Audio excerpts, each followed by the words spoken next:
America ने regime change कर दी। बल्कि रिजीम भी चेंज क्यों, आप ये कह सकते हैं कि अमेरिका ने वेनेजुएला को डायरेक्ट अपने कंट्रोल में ले लिया। लेकिन डोनाल्ड ट्रंप यहीं पे नहीं रुके।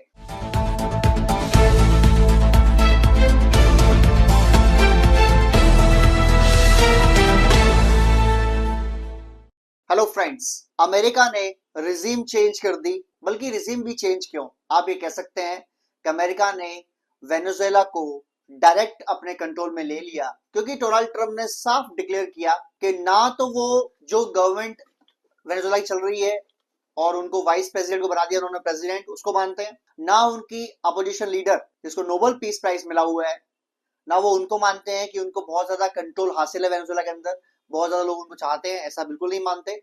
और इसलिए जब तक वेनेजुएला का हिसाब किताब पूरा नहीं होता, यानी ऐसे हाथों में नहीं मिलता जो कठपुतली हो अमेरिका की, तब तक डायरेक्ट शासन चलाएगा अमेरिका। यानी एक तरीके से कहा जाए तो वेनेजुएला अब बन चुकी है कॉलोनी अमेरिका की, और ये नए युग की कॉलोनीज है। इससे पहले बनती थी इंग्लैंड वालों की, ब्रिटिश लोगों की कॉलोनीज बनती थी, वो पुराने युग की बात थी। अब ये लेटेस्ट तरीका है। लेकिन डोनाल्ड ट्रंप यहीं पे नहीं रुके। उन्होंने कहा कि मेरे नजर में और 3-4 देश हैं, बल्कि 6 देश के नाम लिए उन्होंने साफ साफ, जिनका हमने प्रीवियस वीडियो में जिक्र भी किया था, पर हम आज खास जिक्र चाहते हैं करना ईरान के बारे में। अमेरिका ने साफ साफ बोल दिया है कि हमने अपना बैकयार्ड ठीक करना शुरू कर दिया है, और हम वो प्रीवियस तरीके से नहीं करेंगे कि हमने सेना भेज दी, वहां हमने अपने इक्विपमेंट भेज दिए, 10-10, 20-20 साल हमारी सेना वहीं बैठी हुई है, हम परेशान हो रहे हैं, यहाँ से लोग जा रहे हैं, कुछ लोग मर भी रहे हैं, हम अरबों दरबों खरबों पैसे खर्च कर रहे हैं, और फिर भी रिजल्ट जीरो। अब ऐसा नहीं होगा। अब क्या होगा? अब होगा ये कि हम जैसे हमने वेनेजुएला में हमला किया, हमने 50 मिनट का चलाया ऑपरेशन, और एक वहां के प्रेसिडेंट को उसके सेफ हाउस से उठाया और अमेरिका ले आए। और तस्वीर सबने देखी, कैसे उसकी आंखों पट्टी बांधी हुई, कैसे उसके हाथ में हथकड़ी लगा रखी है, और पूरा दुनिया हेल्पलेस होके सिर्फ देख सका कि अमेरिका ये क्या कर रहा है। कोई रोक नहीं पाया। हाँ, चाइना ने जरूर बोला कि ये गलत किया, रिहा करो। किम जोंग उन ने बोला कि ये वर्ल्ड वॉर 3 शुरू कर सकते हो, वरना उसको रिहा करो, मादुरो को। रशिया ने बोला, बट बोलने से क्या होता है, जवान खर्च करने से क्या होता है, हथियार चलाने की हिम्मत किसी में नहीं है। अब मुद्दा क्या आया? ईरान के जो नेता हैं, जो सुप्रीम लीडर है आयतुल्लाह खामनेई, इनको साफ साफ बोल दिया डोनाल्ड ट्रंप ने नाम लेके कि ईरान की जो रिजीम है, हम उससे बिल्कुल भी सेटिस्फाई नहीं है, और हम उससे बहुत ज्यादा एंग्री हैं। और वो जहां लोग इतने प्रदर्शन कर रहे हैं, लड़कियां अपने बाल काट रही हैं, लड़के गोली चला रहे हैं, गोली खा रहे हैं, मर रहे हैं, पर स्टिल वो प्रदर्शन जारी है। हम खुल के समर्थन करते हैं उस प्रदर्शन का, और हम ईरान में रिजीम चेंज करने के लिए सपोर्ट करते हैं, और हम ये काम बाई फोर्स भी कर सकते हैं। अगर ईरान के सुप्रीम लीडर ने या ईरान की गवर्नमेंट ने वहां के लोगों को मारा, बंदूक चलाई या फोर्स यूज किया, तो फिर अमेरिका बिल्कुल नहीं घबराएगा वहां वही ऑपरेशन करने के लिए जो उन्होंने ऑपरेशन किया वेनेजुएला में। यानी डायरेक्टली धमकी दे दी है ईरान के सुप्रीम लीडर अयतुल्लाह खामनेई को कि जैसे हमने उठाया है मादुरो को बंकर से, हम तुमको उठा लेंगे बंकर से।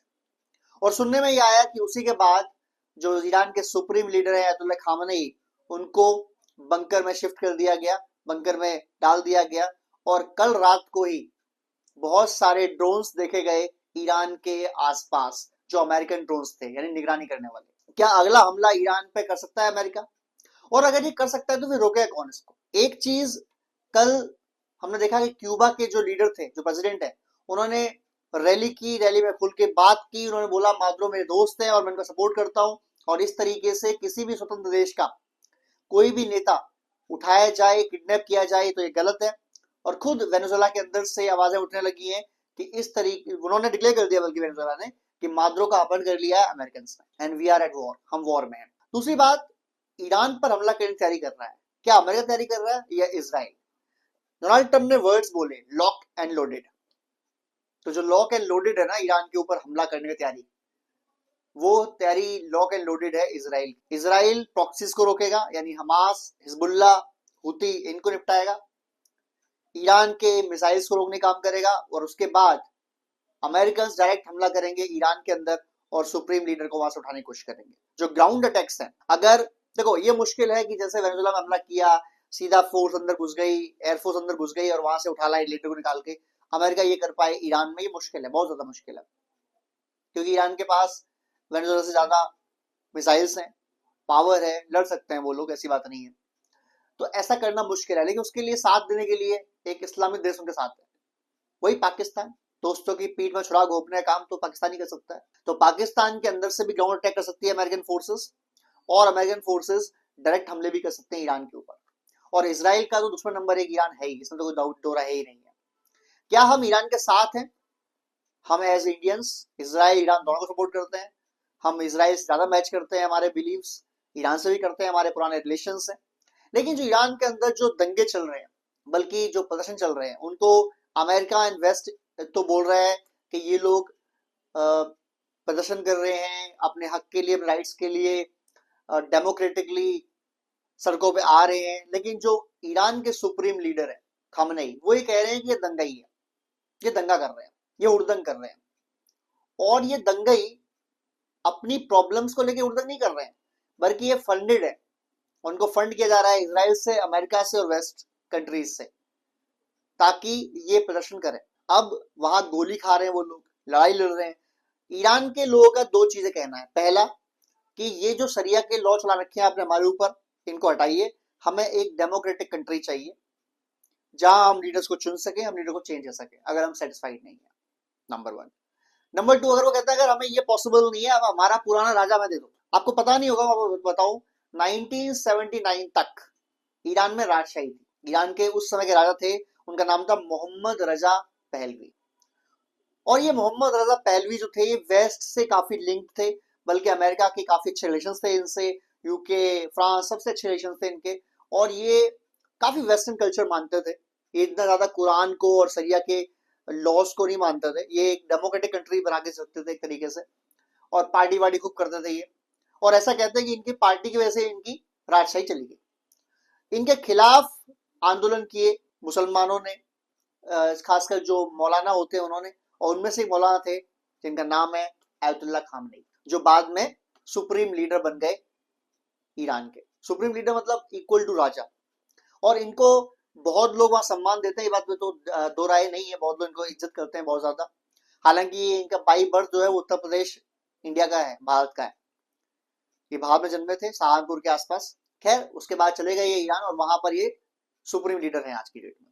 अब सुप्रीम लीडर ये कह रहा है कि भाई हमारे यहाँ जो ये प्रदर्शन हो रहे हैं, ये बेसिकली दंगाई है और बेसिकली फंडेड है, यानी इनको बाहर से पैसे आ रहे हैं। जैसे भारत कहता था कि हमारे यहाँ जो पत्थरबाजी होती थी कश्मीर में, वो फंड होता था पाकिस्तान से, इसलिए पत्थरबाजी होती थी, वरना कोई पत्थरबाजी सीन नहीं है। और सच्चाई कैसे साबित की गई, जैसे ही नोटबंदी हुई लागू भारत में, बहुत से लोग परेशानी हुई, बहुत लोगों की जान भी गई, बहुत से लोगों को बहुत ज्यादा तकलीफ हुई, किसी की शादी में दिक्कत आई, किसी के फंक्शन में दिक्कत आई, कोई बाहर जा रहा था वहां दिक्कत आई, वगैरह वगैरह। बट एक अल्टीमेट फायदा हुआ है, और वो ये है कि आपने, जब से ये नोटबंदी हुई है भारत के अंदर, तब से पत्थरबाजी की घटना पहले तो रिड्यूस हो गई बहुत ज्यादा, और फिर खत्म ही हो गई। अब पत्थरबाजी नहीं होती कश्मीर में, क्योंकि होता क्या था, वहां के कश्मीर के नौजवानों को बोलते थे 500-500 रुपए लो और पत्थर चलाओ। हर फ्राइडे वो निकलते थे 500-500 लिए, उनको जो खाली बंदा बैठा उसमें क्या है, स्कूल में है, कॉलेज में है, पत्थर फेंक दिया आर्मी और पुलिस के ऊपर, और 500 रुपए ले लिए। ये सब बंद हो गया नोटबंदी के बाद। तो ऐसा ही अयतुल्ला खामनेई का इल्जाम है कि इसराइल और अमेरिका जो है वो फंड कर रहे हैं उन लोगों को जो प्रदर्शन कर रहे हैं।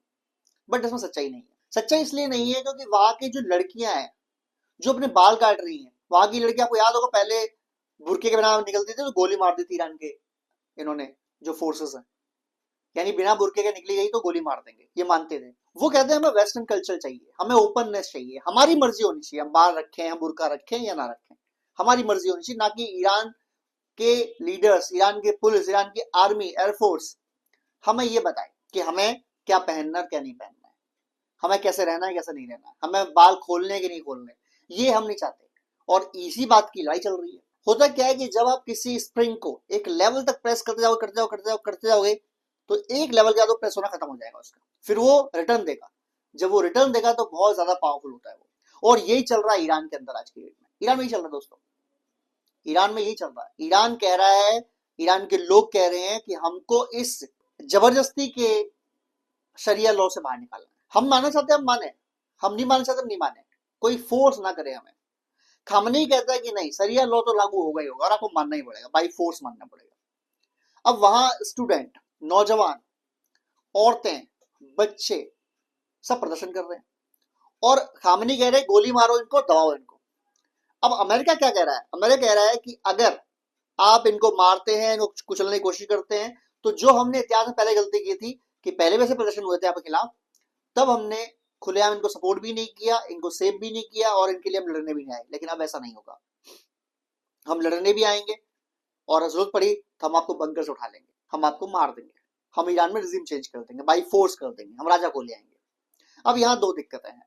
पहला, अगर अमेरिका ईरान में हमला करता है और इस रिजीम को चेंज कर देता है या खत्म कर देता है, जो भी करता है, क्या उसके बाद वो वापस सुल्तान या मोहम्मद रजा पहलवी जो उनके पहले सुल्तान थे, उनके या उनके वारिस की तरफ देखेगा कि आप राज करें, या जैसे उन्होंने वेनेजुएला में किया कि डायरेक्ट हम शासन करेंगे, हम कंट्रोल करेंगे, वैसे ईरान में कर दें कुछ 10-20 सालों के लिए, हू नोस, बाद में करते रहे, कौन रोकने वाला है उनको, जैसे ब्रिटिश करते थे।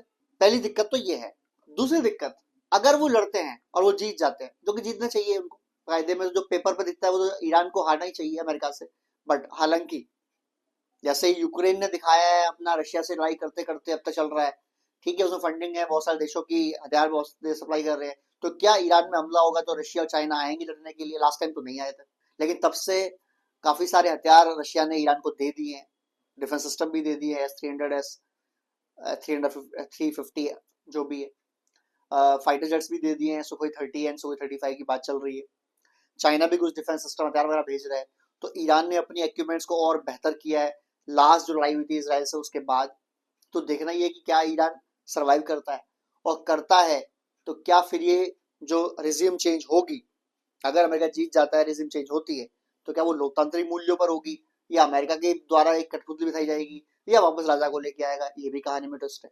अमेरिका की निगाह में 5-6 देश हैं जिन पर डायरेक्ट चाहता है वो हमला।